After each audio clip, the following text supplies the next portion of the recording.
At 32, my father still introduced me as the one who gives advice for a living. He'd laugh when he said it. At 32, my father mocked my entire career, calling it a fantasy.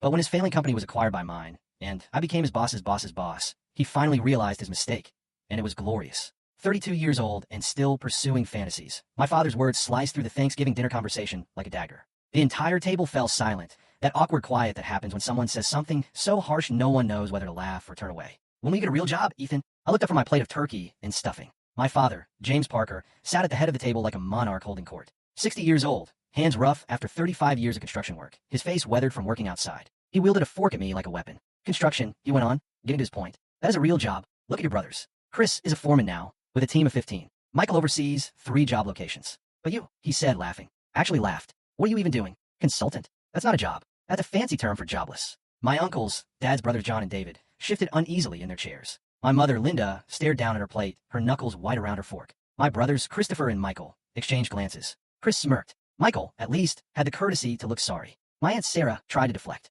Linda, the turkey is amazing. I'm serious, Dad interrupted, leaning forward. 32 years old. When I was 32, I already had 2 children and bought a home. I was constructing stuff, real objects, buildings, structures, stuff you can touch. But Ethan sits at coffee cafes with his laptop, pretending to be a businessman. Uncle John laughed. Aunt Sarah's husband, Charles, chuckled into his wine glass. Everyone was staring at me now, waiting to see how I'd respond, whether I'd defend myself or simply accept it, as usual. I smiled and took a drink of wine before carefully setting down my glass. "You're completely correct, Dad," I said gently. "I'm clearly not doing serious work." He didn't get the sarcasm. He never did. Finally, he slapped the table. "The boy acknowledges it. Perhaps there's hope for you yet. Chris, do you believe your organization is hiring? Perhaps we might find Ethan a job as a laborer. Start from the bottom and work your way up like a true man."